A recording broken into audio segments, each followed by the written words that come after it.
जय हिंद दोस्तों, मैं उपेंद्र सर आप सबों को अपने YouTube channel the success track में वेलकम करता हूं।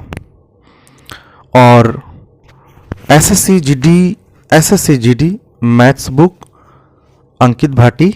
तो आइए हम लोग प्रैक्टिस करते हैं साथ साथ इस बुक को।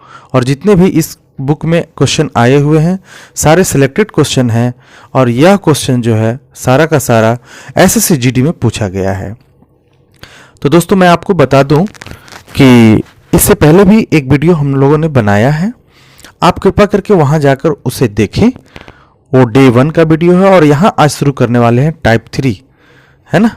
क्या पढ़ेंगे? टाइप 3। तो इस टाइप 3 में क्या है? क्वेश्चन नंबर ये 20 क्या कहता है? क्वेश्चन नंबर 20 को देखेंगे। आपको क्वेश्चन नंबर 20 यहां दिख रहा है, ध्यान से देखेंगे। कह रहा है कि यदि 3:5 है इक्वल टू x/75 है, तो यहां क्वेश्चन में कहा जा रहा है कि आप x का वैल्यू ज्ञात करिए। तो x का वैल्यू ज्ञात करने के लिए आप पहले जान लीजिए कि जब कोई दो रेशियो आपस में इक्वल होता है तो उसे हम समानुपात कहते हैं। और ये बराबर का साइन ये बता रहा है कि दोनों रेशियो आपस में क्या है? समान है। दोनों रेशियो क्या है? आपस में समान है। और जब रेशियो आपस में समान होता है तो फर्स्ट टर्म को लास्ट से मल्टीप्लाई करते हैं और मिडिल को मिडिल से मल्टीप्लाई करते हैं। तो 5 को अगर x से मल्टीप्लाई करेंगे तो इक्विवेलेंट होगा 3 × 75 का। अब यहां से 5 का टेबल पढ़कर इसके 15 बार में खत्म करेंगे और x का जो हमारा वैल्यू आ जाएगा 45 आ जाएगा। तो दोस्तों ये बातें आपको सही तरीके से समझ में आ रहा होगा, ठीक है। तो ये हो गया आपका आंसर। आइए क्वेश्चन नंबर 21 को देख लेते हैं। 21 में कह रहा है, देखिए 21 और 189 का मध्यानुपात ज्ञात कीजिए। तो मध्यानुपात का फॉर्मूला क्या होता है कि जो दोनों नंबर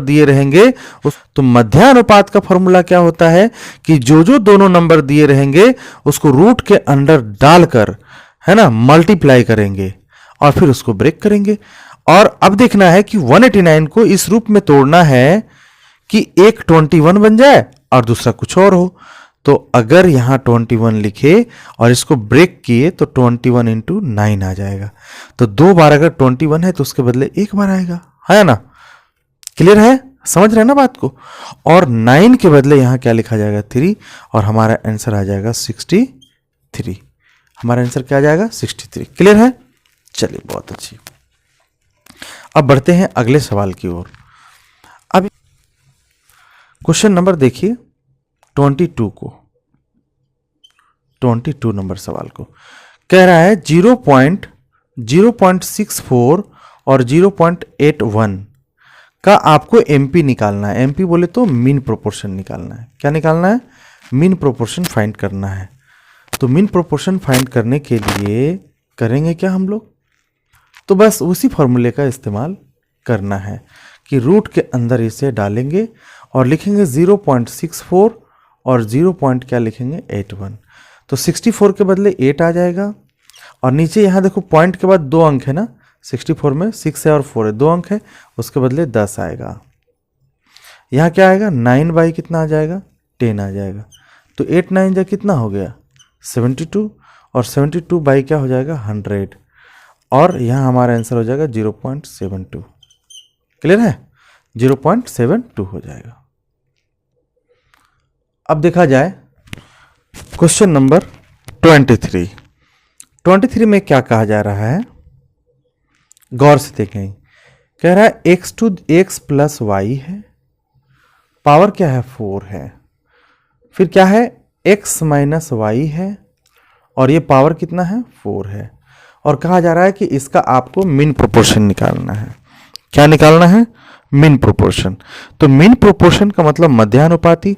फिर उसी तरीके से लिखेंगे x + y का पावर 4 × x - y का पावर 4।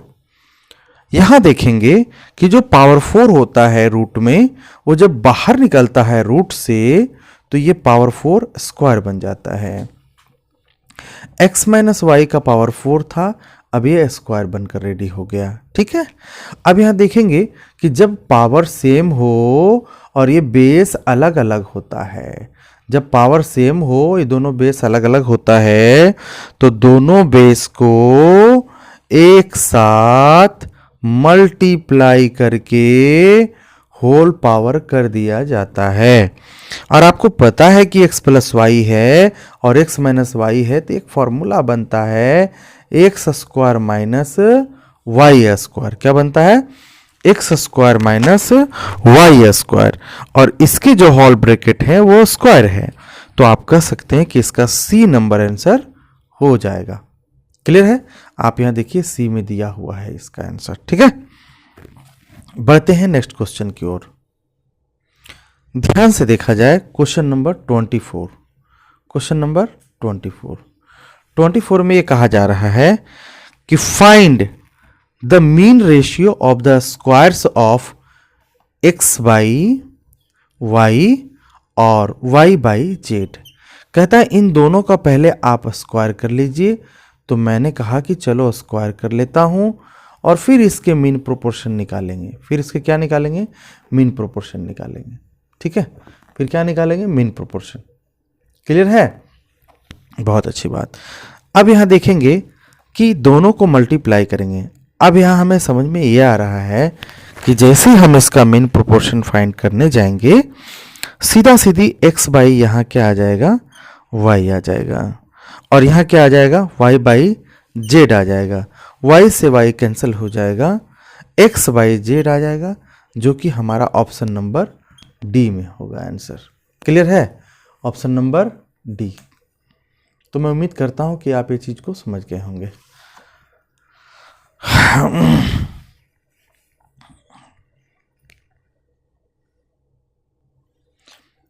अभी देखिए क्वेश्चन नंबर है 25।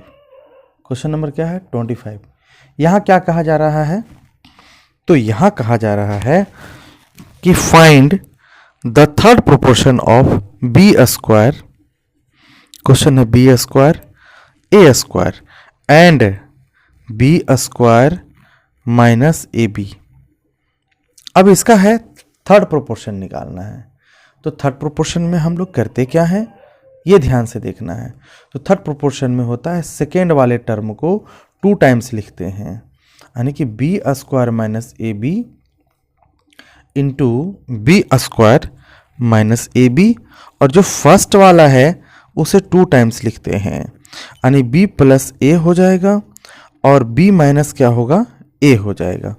अब यहाँ ध्यान देने की जरूरत ये है कि आप देख पा रहे हैं कि यहाँ b है, यहाँ भी b है, तो b को क्या लेना है? कॉमन। तो जैसे ही b को कॉमन लेते हैं वो एक b बच जाता है और यहाँ होता है a। यहाँ दोनों में b है तो b को यहाँ भी लेंगे कॉमन, और जैसे ही b को आप कॉमन लेते हैं b माइनस बचता है a।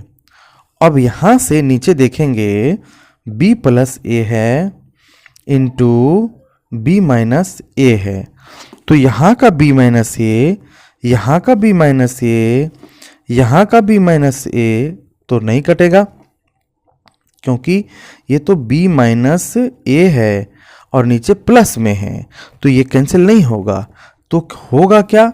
तो यहाँ का जो b बचा हुआ है, ध्यान से सुनेंगे और समझेंगे, जो यहाँ का b बचा हुआ है और जो यहाँ का b बचा हुआ है वो बन जाएगा बी स्क्वायर, और ब्रैकेट में लिखाएगा b माइनस ए बटा b प्लस ए लिखाएगा, b माइनस ए बटा b प्लस ए लिखाएगा। तो आपका जो आंसर हो गया ये बी स्क्वायर b माइनस ए बटा b प्लस ए, जो कि ऑप्शन नंबर डी में बी में दिया गया है। ऑप्शन नंबर बी में दिया गया है। तो दोस्तों मैं उम्मीद करता हूं कि आप इसे समझ पाए होंगे। अगर आप समझ गए तो इसे आप स्क्रीनशॉट ले लें। ठीक है, चलिए अब यहाँ देखिए 27 नंबर सवाल, जहाँ मेरा मार्कर दिख रहा होगा, आप इसे ध्यान से देखेंगे। ये 27 नंबर क्वेश्चन में क्या कह रहा है? 27 नंबर सवाल में कह रहा है कि यदि x बराबर 2 तो 4x और x प्लस 4 और 3x माइनस 1 का चतुर्थ समानुपाती निकालिए। तो मैं यहाँ क्वेश्चन लिख रहा हूँ, अगर आपको नहीं दिख रहा है तो 27 में लिख रहा है कि x का वैल्यू 2 है उसके बाद लिखा रहा है कि 4x है और फिर x + 4 है, फिर 3x - 1 है का निकालना है चतुर्थ समानुपाती, यानी फोर्थ प्रोपोर्शन आपको निकालना है। कैसे फाइंड करेंगे इसे? सबसे पहले 2 को यहाँ पुट करिए तो क्या बनेगा, 2 को यहाँ x की जगह पुट करिए, 4 2 8 बनेगा, फिर यहाँ 2 पुट कीजिए, 4 और 2 6 बनेगा, फिर यहाँ 2 को पुट कीजिए, 3 2 6 में से 1 जाएगा, 6 में से 1 जाएगा तो ये 5 बनेगा। तो आपने देखा कि 8 है, 6 है, 5 है, तो इसे हमें फोर्थ फ्रैक्शन के फॉर्म में ऐसे सजाना पड़ेगा, इस तरीके से सजाना पड़ेगा। और फर्स्ट को लास्ट से मल्टीप्लाई करेंगे तो 8 इंटू क्या आएगा, x आएगा, 6 इंटू क्या आएगा, 5 आएगा, है ना। और x का वैल्यू जैसे ही फाइंड करेंगे 30/8 आएगा, और ये 15 दूना और 4, 15/4 इसके आंसर हो जाएंगे, जो कि ऑप्शन नंबर ए में, ठीक है, ऑप्शन नंबर ए में।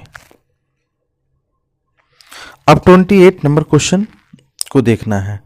28 नंबर सवाल में ये कहा जा रहा है कि s का पावर कितना है, 3, फिर s का पावर 2 यानी कि s स्क्वायर t, उसके बाद एस टी स्क्वायर का आपको फोर्थ प्रोपोर्शन फाइंड करना है। क्या फाइंड करना है, फोर्थ प्रोपोर्शन को। तो फोर्थ प्रोपोर्शन को फाइंड करने के लिए S Q ratio S square T proportion S T square, और यहाँ हो जाता है क्वेश्चन मार्क। जैसे ही फोर्थ प्रोपोर्शन फाइंड करेंगे, फर्स्ट को लास्ट से मल्टीप्लाई करेंगे तो यहाँ हो गया एस क्यू इक्वल टू, इन दोनों को मल्टीप्लाई करेंगे, S square T into S T square हो जाएगा, ठीक है। अब यहाँ देखना हमें यह है कि जैसे हमने फर्स्ट और लास्ट को मल्टीप्लाई किया, एस क्यू यहाँ बाई में आ जाएगा। बाई में लाने की भी कोई आवश्यकता नहीं है, यहाँ से 2 बार उड़ा देंगे और यहाँ से 1 बार उड़ा देंगे तो 1 बचेगा, और फिर यहाँ से एस टी को उड़ा देंगे, खत्म। यानी कि जो क्वेश्चन मार्क बनकर निकला उसका वैल्यू होगा टी का पावर 3, यानी टी क्यू इस प्रश्न के उत्तर हो जाएंगे, जो कि ऑप्शन नंबर सी में है। क्लियर है। Next question. तो नेक्स्ट क्वेश्चन में ये कहा जा रहा है कि √6 है, कॉमा √8 है, कॉमा √21 है, इसका फोर्थ प्रोपोर्शन फाइंड करना है। तो इसे सजा कर लिखना है तो इस तरीके से आप लिखो, या फिर देखो सजाने की आवश्यकता नहीं है, फोर्थ पूछ रहा है ना, आप मिडिल को मल्टीप्लाई कर लीजिए। तो मिडिल √8 इंटू √21 होगा, इसको डिवाइड करना है कितना से, तो आपको डिवाइड करना है √6 से, ठीक है, √6 से। तो अब सारा को रूट में ही ले लो, 8 इंटू 21/6, 3 का टेबल 7 बार में, 3 का टेबल 2 टाइम्स, 2 का टेबल 4 टाइम्स, 4 7 जा 28 आ जाएगा। तो रूट के अंदर क्या बनेगा, 28 बनेगा। अब रूट के अंदर 28 बनेगा, क्या ऑप्शन में ऐसा है, तो नहीं है। तो 28 का हमें तोड़ना है। 28 को हम कैसे ब्रेक करेंगे, ध्यान से देखेंगे। तो इसे 4 इंटू 7 करेंगे। अब 4 इंटू 7 करेंगे तो 4 का तो स्क्वायर रूट फाइंड होकर बाहर चला जाएगा, 2 बचेगा √7।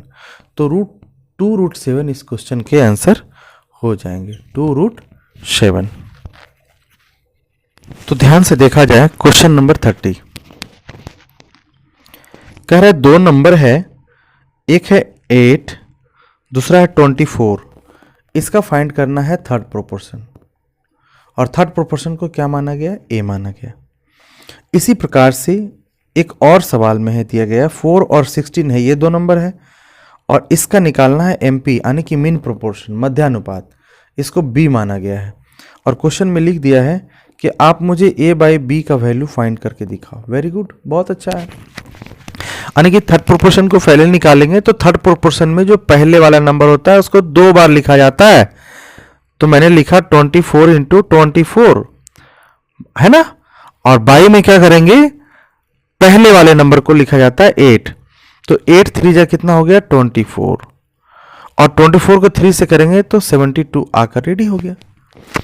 तो ये जो हमारा 72 फाइंड होकर रेडी हुआ है, ये क्या आया है, तो आप कहेंगे ये आया है ए का वैल्यू। तो भाई b का वैल्यू क्या होगा? तो b का वैल्यू फाइंड करने के लिए हमें क्या करना है, ध्यान से देखेंगे।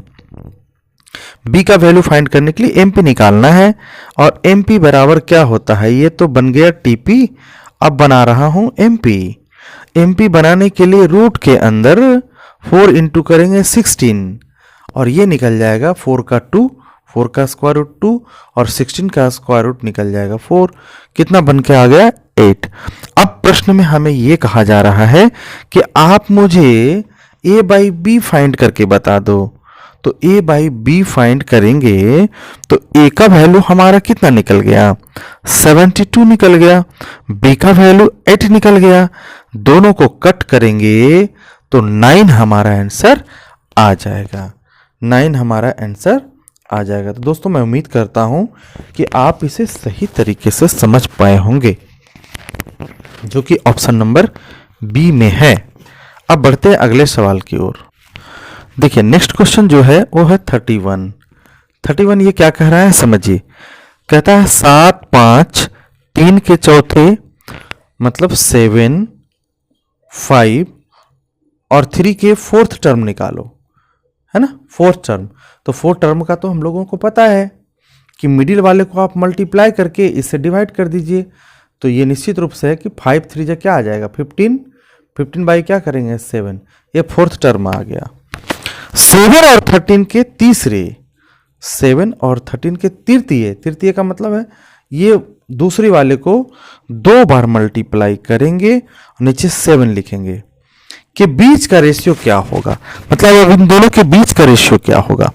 तो पहला तो भैया 15 बाई 7 हो गया, इसका रेशियो निकालेंगे 13 इंटू 13 अपॉन 7, 7 क्या हुआ कैंसिल, तो ये आ गया 15, और 13 को 13 से मल्टीप्लाई करेंगे 169 आंसर आ जाएगा, यानी कि ऑप्शन नंबर ये इस क्वेश्चन के आंसर बनेंगे। ठीक है, अब आप देख पा रहे होंगे क्वेश्चन नंबर 32 को कह रहा है यदि a रेशियो b का वैल्यू 27 है, a एवं b का तीसरा समानुपाती 343 है, तो b माइनस a के बारे में बताना है। तो पहले तो लिखा हुआ है कि a माइनस b का वैल्यू 2:7 है, और क्वेश्चन में कहा रहा है कि a एवं b का तीसरा समानुपाती, तो तीसरा समानुपाती में फर्स्ट वाले को 2 टाइम्स लिखते हैं और सेकेंड वाले को 2 टाइम्स लिख करके फर्स्ट वाले से डिवाइड करते हैं, मतलब 49/22 है, और इसका वैल्यू जो है, इसका जो वैल्यू है 343 दिया हुआ है।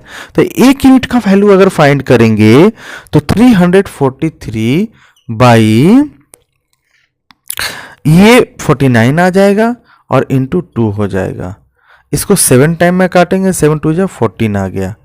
तो मेरे प्यारे भाई ये 14 निकल गया है वैल्यू, क्या निकल गया 14 वैल्यू। अब क्वेश्चन में ये पूछता है कि b माइनस a का वैल्यू आपको फाइंड करना है, b माइनस a का वैल्यू फाइंड करना है। तो b माइनस a का वैल्यू कैसे फाइंड करेंगे, b का भी पता होना चाहिए, a का भी पता होना चाहिए, है कि नहीं। तो इसमें हम लोग देखेंगे कि जैसे ही एक यूनिट का मान 14 आया और हमारे पास क्वेश्चन में कहा जा रहा है b माइनस a फाइंड करना है, तो मैंने कहा सही बात है, कोई प्रॉब्लम है नहीं। b का जो वैल्यू हमारे पास दिया हुआ है वो 7 यूनिट है, अगर इस 7 यूनिट को 14 से मल्टीप्लाई करें तो 14 7 जा 98 आ जाएगा। Very good. a का देखा जाए यूनिट तो a का वैल्यू क्या है 2 है, 2 14 जा 28 आ जाएगा। अब इससे इसको माइनस करेंगे, 8 में से 8 का क्या बचेगा 0, 9 में से 2 गया 7, यानी 7070 इस क्वेश्चन के आंसर हो जाएंगे, जो ऑप्शन नंबर ए में है। ठीक है, अब नेक्स्ट क्वेश्चन की ओर बढ़ते हैं। आइए देखा जाए, ये है क्वेश्चन नंबर 33।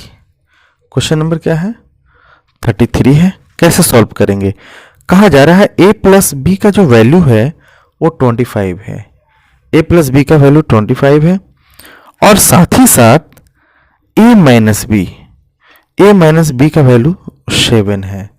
अगर ऐसा है, ध्यान से समझेंगे, अगर ऐसा है तो हमें करना क्या है इसमें। तो क्वेश्चन में ये कहा जा रहा है कि a और b का मध्यानुपात निकालो। मध्यानुपात निकालने का मतलब क्या कहा जा रहा है, MP निकालो, मीन प्रोपोर्शन। तो इसे जो है सीधा सीधी linear equation in two variable के मेथड को लेकर इसे सॉल्व करेंगे। यहाँ आ गया 2a और 7 5 12 यानी कि 32 आ जाएगा। 2 से इसको कट करेंगे, a बराबर क्या मिल जाएगा 16। अगर a इज इक्वल टू 16 है तो b इज इक्वल टू 9 होगा, तभी तो दोनों को ऐड करने पे 25 आएगा। हाँ जी। अब ये दोनों का क्या कहा जा रहा है कि आप MP निकाल दो। MP बोले तो मीन प्रोपोर्शन निकालने की बात कही जा रही है। तो 16 इंटू 9 करेंगे और आपको पता है कि 16 का वैल्यू 4 होता है, 9 का 3 होता है, तो 4 3 जा 12 इस क्वेश्चन के आंसर बन जाएंगे। तो मैं उम्मीद करता हूं कि आप इसे अच्छी तरीके से समझ पाए होंगे। अब हम लोग टाइप 4 पढ़ेंगे अगले सेशन में। तब तक के लिए जय हिंद।